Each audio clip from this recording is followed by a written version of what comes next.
For 18 seasons, we've watched the Brown family present a carefully constructed image to the world. We've seen cracks, we've seen fights, we've seen families torn apart. But we have never seen this. A video never meant for public eyes has just gone viral. A video that sources claim was captured on a production security camera. It allegedly shows Kody Brown completely alone in the aftermath of Janelle's decision to leave him. And what it reveals is more raw, more disturbing, and more validating for Janelle than anything we've ever seen on the show. Before we pull back the curtain on what insiders are calling the most damning footage in Sister Wives history, I need you to do one thing. If you believe there's a story behind the story, and you want to be part of the community that uncovers it, hit that subscribe button right now and ring the notification bell. You are not going to want to miss a single update on this developing situation. Welcome back to COCO Gossip. Today, we are dissecting a story that is exploding across the internet. A story that threatens to reframe everything we thought we knew about the Brown family's collapse. It's being called the Janelle tape, and it's a short, grainy clip that allegedly shows Kody Brown having a complete and total meltdown. This isn't a performance for the TLC cameras. This isn't a carefully crafted confession on a couch. This is purported to be the real Kody Brown stripped bare when he believes no one is watching. Imagine this, because the descriptions from sources who claim to have seen the footage paint a chilling picture. A dimly lit room, possibly in Robin's home, but it feels off, it feels sterile. An empty house that echoes with every sound, where the silence is a character in and of itself. Kody Brown is sitting alone. There are no cameras he's aware of, no producers to manage his image, no family members to use as props or foils. He is just there. An island of a man in a sea of self-inflicted loneliness. And he is repeating one word, one name, over and over again with an escalating, terrifying intensity. Janelle! Janelle! Janelle! This alleged footage has thrown 3 new explosive elements into the Sister Wives universe. First, there's the source. The leak itself is a massive part of this story, a mystery wrapped in an enigma. Whistleblowers are claiming it came from a hard drive of raw security footage, the kind of material used by production to monitor the property for insurance purposes or to keep track of equipment. It was never, ever meant to be part of the show's narrative. So the question becomes, was this an accident? A careless technician who let the file slip into the wrong hands? Or was this a deliberate, calculated act by a disgruntled crew member, someone who, after years of witnessing the behind-the-scenes reality, decided the world needed to see the man behind the carefully edited mask, a deliberate act to expose the real Kody? Second, there is the fan reaction. The Sister Wives community, a fan base more dedicated and analytical than the FBI, has seized this footage and is calling it his narcissistic collapse. This isn't just a term they're throwing around. They are applying clinical precision to their analysis. This is being described as the moment the mask didn't just slip, it shattered into a million pieces, revealing the desperate, hollow man beneath. It's the ultimate I told you so for tens of thousands of viewers who have been pointing out his manipulative behaviors for years. And third, in a stunning twist that feels ripped from a Hollywood thriller, Janelle's rumored new boyfriend has reportedly broken his silence. This man, who has remained a phantom, a whisper in the background of Janelle's new happy life, has allegedly issued a statement through a source that adds a terrifying layer to this entire situation. He says, and I quote, "This footage proves why it was essential for her to get out of his life." So today, we're not just going to talk about the video. We are going on a deep, deep dive. We are going to connect the dots from the very beginning of their relationship through every slight and every betrayal to this alleged moment of private desperation. This isn't just about a man yelling a name into the void. This is about the psychological unraveling of a patriarch and the ultimate undeniable justification for a woman's escape. To understand why this alleged meltdown is so profoundly significant, we have to go back. We have to deconstruct the very foundation of the Kody and Janelle relationship, a foundation that Kody himself built and then bragged about for decades. Kody always described his relationship with Janelle as cerebral, as logical. She wasn't the love-struck first wife like Mary or the sweet, compliant new wife like Christine. She certainly wasn't the soulmate he found in Robin. In Kody's narrative, Janelle was his buddy, his intellectual equal, his business partner. The logical one, the one who didn't get bogged down in messy, inconvenient things like feelings. From the earliest seasons of the show, this was the public-facing brand of their marriage. We saw clip after clip of Janelle being pragmatic, going to work, managing the family's convoluted finances. She was the steady hand, the breadwinner, the one who kept the sprawling, chaotic family machine running. And how did Kody reward her for this? With praise. But it was a very specific, very telling kind of praise. He called her low maintenance. He called her easy. He praised her for her independence, her lack of emotional demands. He would sit on that couch, a smug grin on his face, and essentially tell the world, Janelle is great because she doesn't bother me. She handles her own business and doesn't ask me for anything. On the surface, to a casual viewer, it might have sounded like a compliment. He respected her strength, right? But for anyone who has lived in a relationship defined by emotional neglect, his words were a chilling confirmation of the dynamic. Was he truly praising her independence? Or was he praising her for not demanding the emotional intimacy he was unwilling or unable to give? Was he celebrating her strength or celebrating the fact that her strength absolved him of any real responsibility as a husband? The easy wife is often the one who is silently suffering, the one who has learned that her needs will not be met, so she stops voicing them. The low-maintenance partner is often the one who is performing a constant, exhausting emotional calculus, putting her own needs last for the sake of a fragile peace, for the sake of the family machine. Kody built an entire mythology around Janelle the Buddy. He loved her logic, he said, because it meant she wouldn't challenge him on an emotional level he couldn't handle. He loved her financial acumen because it provided for the family, freeing him up to focus on, well, whatever it was Kody focused on. He essentially designated her as the chief operating officer of Brown Family Inc., a role she performed with incredible loyalty and competence for nearly 30 years. But a COO is not a wife. A business partner is not a soulmate. A buddy is not the person you turn to in the darkest hours of the night. By framing her in this way, he gave himself permission to withhold the very things a marriage requires to survive: affection, emotional support, genuine partnership, and unwavering loyalty. He praised her for needing so little, all while he was the one giving next to nothing. This public facade of the cerebral relationship wasn't an honest description. It was a preemptive defense, a justification for the neglect that was always simmering just beneath the surface. It was the story he told himself and the world, so he wouldn't have to face the truth. He had a wife he respected for her utility, but not one he cherished for her heart. And that, right there, is the foundation of the fracture.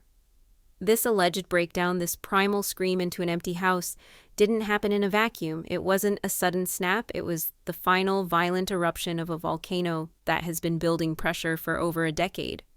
Kody Brown may have been the one to finally crack, but Janelle Brown was the one who felt the tremors for years. There were key moments we all witnessed on camera that were not just red flags, but giant, flashing, neon warning signs. These weren't cracks in the foundation, they were seismic events that predicted this very collapse. Let's look at the 5 key moments that led directly to the man we now hear screaming her name in a barren room. First, we have the Coyote Pass betrayal. This was perhaps the most significant and drawn-out betrayal of them all. Coyote Pass wasn't just a piece of land. It was sold to the family and to the viewers as the culmination of the Brown family dream. It was the promised land, the place where they would finally build their forever homes, side by side, a united polygamous dynasty for the world to see. And no one bought into this dream more practically or more fully than Janelle. She sold her home in Las Vegas, the one asset that gave her personal financial security, and poured that money into the barren dirt of Coyote Pass. She did it on the promise from Kody that they would build, that this was the future. And what happened? Nothing. Kody completely and utterly abandoned the project. The land sat empty, the dream died. But it was worse for Janelle. She was left literally stranded, living in an RV on the property, a physical manifestation of her demotion within the family. While Kody was living comfortably in Robin's sprawling mansion, the de facto monogamous home he had created, Janelle was dealing with the harsh realities of life in a trailer on an undeveloped piece of land he had promised her would be a paradise. His inaction was a form of passive-aggressive control.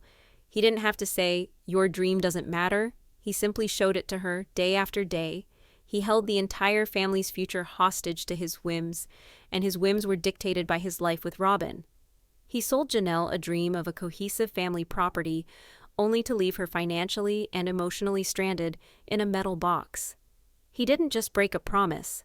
He took her financial security and gave her back a patch of dirt and a view of the mansion on the hill where he lived a completely separate life. Each day she woke up in that RV, she was waking up to a billboard-sized reminder of her status in Kody's world. And it was a status of absolute neglect. The second moment, the one that truly accelerated the end, was the COVID-19 schism. This was the moment the business partnership facade was violently ripped away, revealing the cold, hard authoritarianism underneath. Kody didn't frame the pandemic as a health crisis to be navigated together as a family. He framed it as a loyalty test, a test that he was the sole author and grader of. He created a draconian set of rules that were not applied equally across the family, and then he presented Janelle with a brutal, impossible ultimatum. It's me or your adult children. We saw the explosive fights, we saw Janelle, the logical, calm, and then collected Janelle, finally break. She tried to reason with him to find a compromise, but Kody was not interested in compromise. He was interested in obedience. His demand that her sons, Garrison and Gabriel, either cease all social contact or move out of their own home was not about health and safety. It was about absolute control. It was Kody the patriarch demanding fealty. He forced her to choose between the man who was her supposed husband and the children she had raised, often as a single mother in a plural family. And in that moment, as he screamed at her, dismissing her concerns and belittling her relationship with her own sons, you could see the last vestiges of respect she had for him die in her eyes. It was no longer a disagreement between partners. It was a confrontation with a dictator. He was forcing her to sever her primary emotional bonds to prove her loyalty to him. For Janelle, a woman whose entire life revolved around her children, this was not a choice. It was a declaration of war on her family. And it was a war Kody was destined to lose because he fundamentally misunderstood that Janelle's loyalty was to her children first, a loyalty forged in the fires of his frequent absence. Third, and perhaps the most quietly devastating moment, was the on-camera conversation where Kody looked Janelle in the eye and delivered the coldest, most clinical assessment of their marriage imaginable. He said, "We don't partner. Let's just pause and absorb the cruelty of that statement." For nearly 30 years, Janelle had operated under the assumption that she was his partner. She was the one who worked, who contributed financially, who presented a united front, who managed the logistics of their insane life. Partner was the one title she thought she securely held. And in a single callous conversation, he stripped it from her. He rewrote their entire history. His body language was smug, dismissive. Her face was a portrait of visible, silent heartbreak. It was the moment the business arrangement facade crumbled on camera for all the world to see. He wasn't just saying they had problems. He was saying that the very premise of their relationship, the one thing she had clung to, was a lie. He was invalidating 3 decades of her life, her effort, and her sacrifice. He was essentially telling her, "You were never my partner. You were just there. A useful part of the system."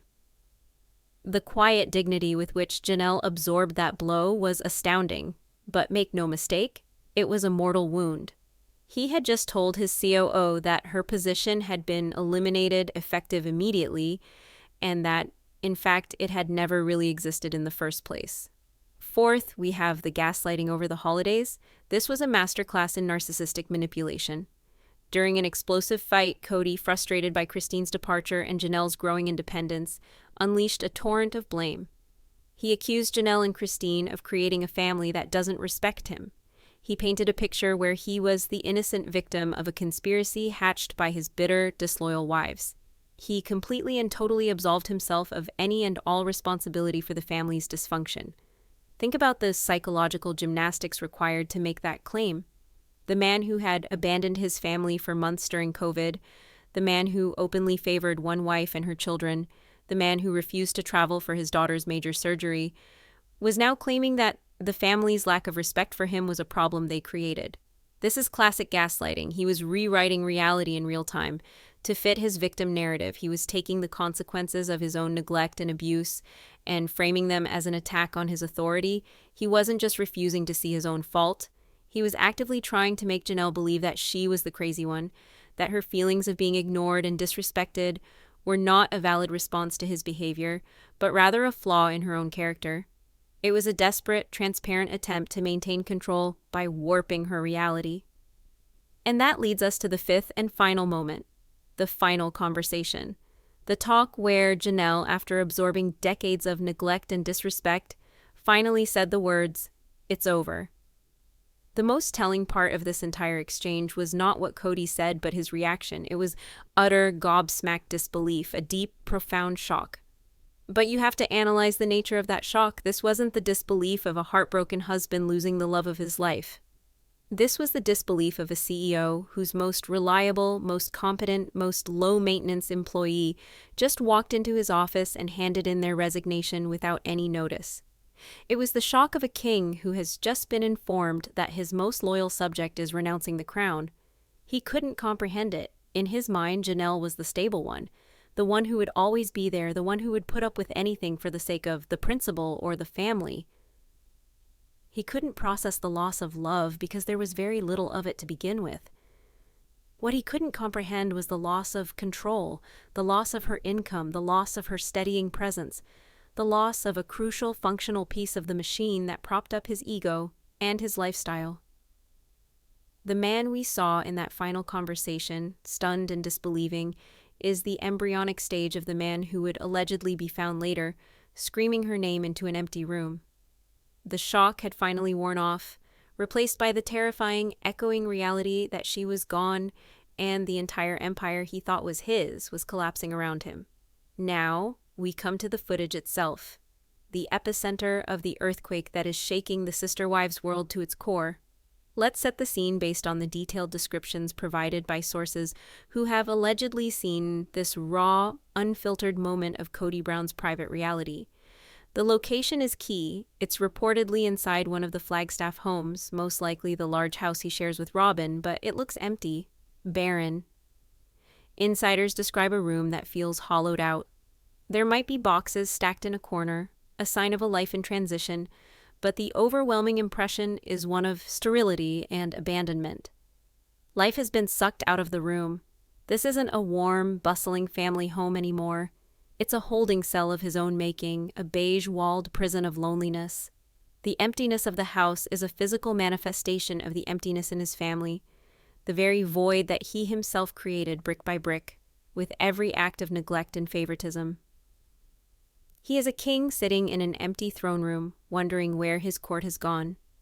The time is also critical. The leak suggests this was filmed in the weeks immediately following Janelle's final departure. This isn't the immediate hot-headed aftermath of their last fight. This is later. This is after the dust has settled and the silence has set in. This is after he's likely tried to call, to text, to manipulate the situation back to his preferred status quo.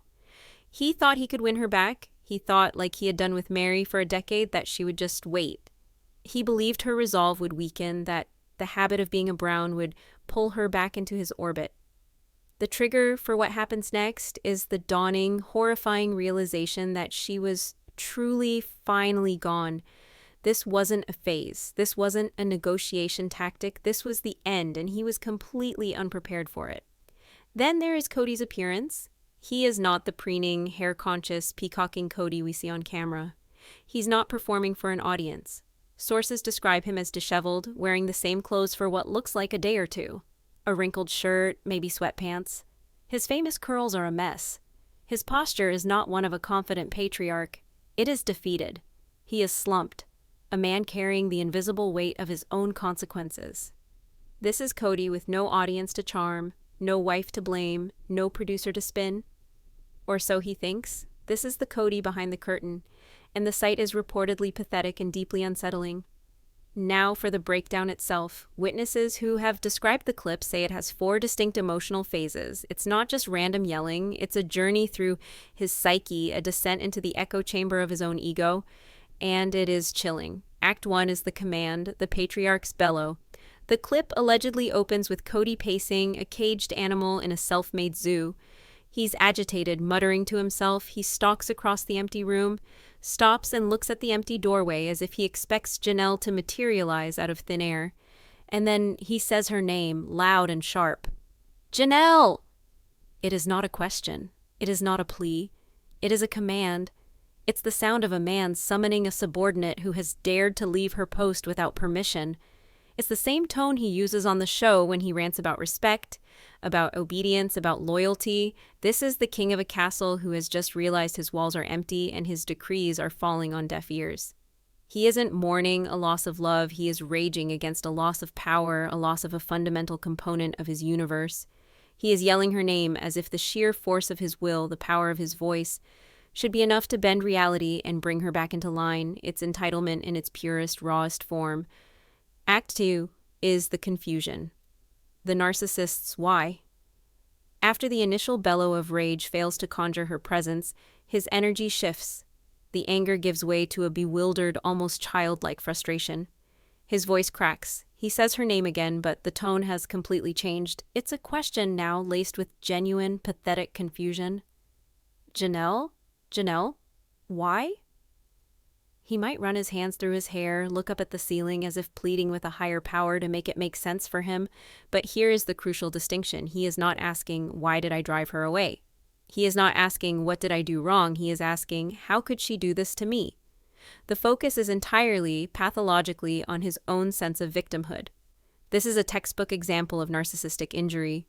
Her departure is not an action she took for her own well-being, for her own sanity, for her children. In his mind, it is a betrayal perpetrated against him. He is genuinely, pathologically incapable of understanding her perspective because, in his world, her perspective does not exist. It is merely a reflection of, or a reaction to, his own. Her independent decision to leave is a glitch in his matrix, a reality-breaking event that his ego cannot process. So he is left with only one question. Why? Not why did this happen, but why was it done to me? Act 3 is the plea, the desperation of a man who lost his supply. This is reportedly the most disturbing part of the footage, the moment that turns from pathetic to profoundly unsettling. The frustration drains out of him, replaced by a hollow desperation. He allegedly slumps into a chair, his posture utterly defeated, his head in his hands. The name is now a whisper, a broken, ragged sound.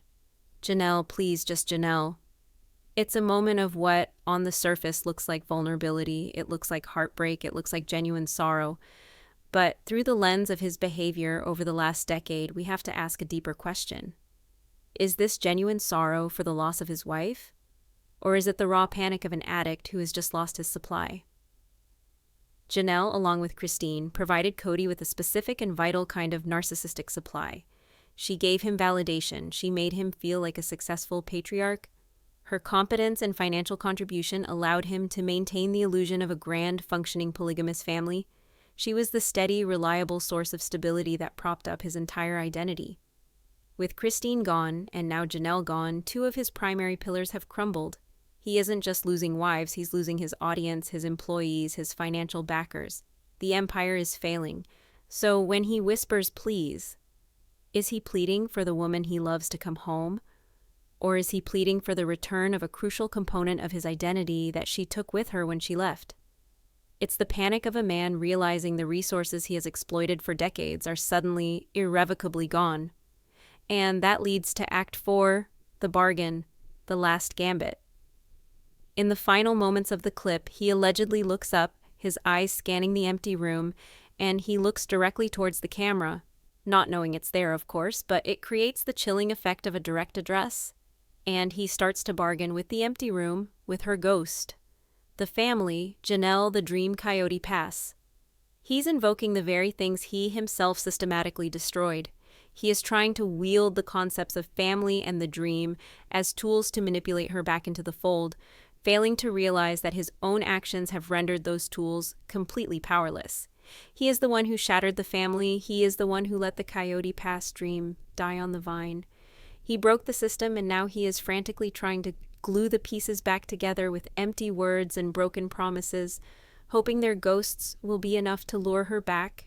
It is the ultimate proof of his delusion. He is a failed salesman trying to sell a product he himself has already burned to the ground. And the clip ends there, with him lost in his own echo chamber, bargaining with a memory, completely and utterly alone. If the footage was a bombshell, the reaction from Janelle's camp was the shockwave. A source close to Janelle's new and reportedly very private boyfriend has released a statement. It's a statement that is short, sharp, and devastatingly effective. Let me read the quote again slowly and deliberately. This footage proves why it was essential for her to get out of his life. This is not just a confirmation that the footage is real, it's a profound condemnation. Let's break down the language. The word essential is the key. Essential means absolutely necessary, extremely important. It reframes Janelle's departure from a simple separation or a marital breakdown into a necessary act of self-preservation. It implies that what we are seeing in that video, Kody's private, unglued rage and desperation, is not an anomaly. It is not a one-time breakdown born of heartbreak. The statement suggests that this is the baseline reality Janelle was living with behind closed doors. It suggests a pattern of behavior so volatile, so unpredictable, so psychologically damaging, that leaving was not a choice, but a requirement for her own safety, emotional, mental, and perhaps, we are left to wonder, even physical. The word essential transforms her from a woman who left a marriage into a refugee who escaped a toxic environment. And who is this new man, this rumored boyfriend? The fact that he remains private, that he speaks only through a source, is incredibly telling. He is not seeking the spotlight. He is not trying to get on the show or become a public figure. His actions suggest he is a protector. His statement is a shield for Janelle. He is not adding fuel to the fire for the sake of drama. He is drawing a line in the sand. He is telling the world, and Kody, you see? You all see now what she was dealing with. You see what she was escaping, and now you understand why she will never go back. It's a quiet, powerful checkmate. This alleged footage doesn't just impact Kody and Janelle.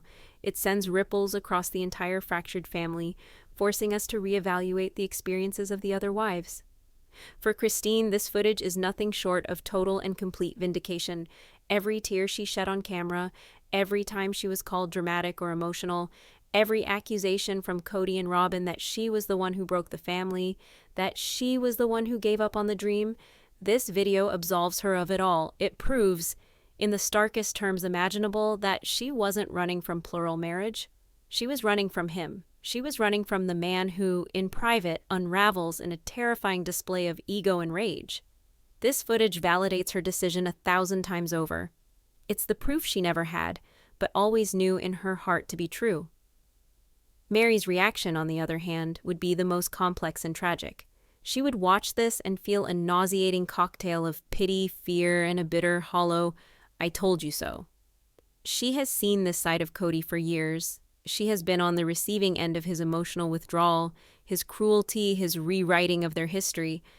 In a way, this video validates her pain too. But for Mary, it's a validation that comes with a heavy chain.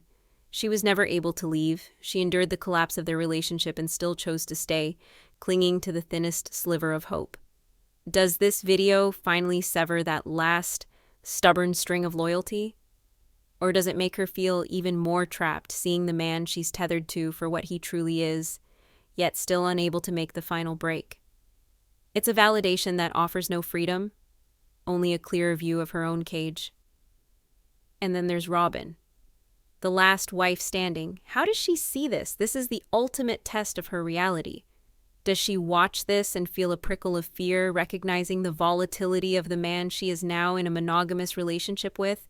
Does she see a man unhinged by the loss of control and wonder if that control will now be focused solely on her? Or, and this is far more likely given her track record, does she see a passionate man heartbroken over the destruction of the family he loves so much?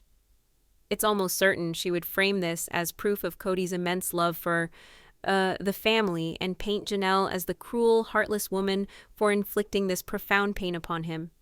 She would see his desperation not as a sign of pathology, but as a testament to his love. This video forces us to ask the question we've been asking for years. Is Robin a co-conspirator in his delusion, actively helping him spin his narrative of victimhood? Or is she just another victim, one who simply hasn't escaped yet? As expected, the internet is on fire. The Sister Wives Reddit, Twitter threads, and Facebook groups have become virtual war rooms of psychoanalysis. The fanbase, which has invested over a decade in this story, is dissecting every alleged detail with the precision of forensic investigators. And what they are saying is incredibly telling. One comment which captures the overwhelming sentiment reads, "This is chilling. Every woman who has ever left a manipulative man knows this exact meltdown. It's not about love. It's about control. The moment their control is gone, they completely crumble." So proud of Janelle for getting out. This perspective, the one that sees this as the final desperate tantrum of a thwarted manipulator, is by far the dominant one. It resonates with countless people's lived experiences, which is why it's so powerful. But then there's the camp of the conspiracy theorists. Another popular comment says, "I'm not buying it. Production absolutely leaked this to create hype for the next season.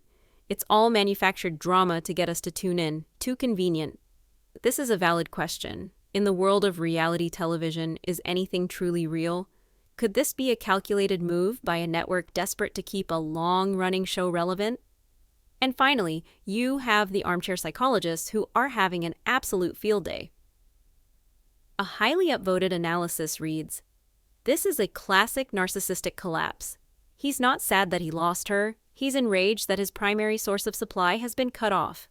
Janelle wasn't a wife to him. She was a resource. A bank account, a babysitter, a logistical manager. He's not mourning a person. He's panicking over the plunder he can no longer access."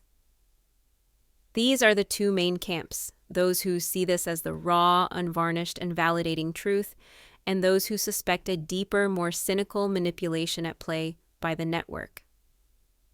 But notice what's missing. Notice the deafening silence. Almost no one is defending Kody. Almost no one is saying this is the behavior of a loving husband in pain. Whether the tape is real or a fabrication, the court of public opinion has already reached a verdict. The narrative, Kody's carefully constructed narrative of himself as a victimized patriarch, has irrevocably, permanently shifted. So what does this all mean? Where does this leave us? This alleged footage, whether a genuine leak from a whistleblower or a calculated ploy by a television network, has ultimately done one thing. It has destroyed the last shred of the Kody Brown persona. The confident patriarch, the charismatic leader of the family, the misunderstood but well-intentioned husband, is gone. In his place is the indelible image of a desperate, isolated man yelling into an empty house, mourning not the loss of a woman, but the collapse of an empire he built on a foundation of sand. It is the definitive proof, the final piece of evidence, that Janelle and Christine Brown didn't just leave a marriage. They escaped a failing state led by a fallen king. But now I have to turn it over to you. The story is still developing, sources are still talking, and your voice is a crucial part of how this narrative unfolds. I want to know what you think. First and foremost, what is your gut reaction to the descriptions of this alleged footage? Do you believe it's real? Do the descriptions of his behavior align with the man you've watched for 18 seasons? Drop your theories in the comments below. Who do you think leaked it? If it is indeed a leak, was it a disgruntled crew member who finally had enough? Was it a strategic PR stunt by TLC to guarantee a blockbuster season? Or was it someone with a much more personal motive, like someone trying to send a message? And most importantly, does this, real or not, change your perception of Kody Brown forever? Is there any coming back from the image of him alone in that room screaming her name into the void? If you want to stay on top of every development in this story, and you know there will be more, make sure you hit that subscribe button and ring the notification bell, because we will be following this very, very closely. Thank you for joining us on this deep dive into the story that is changing everything. We'll see you in the next video.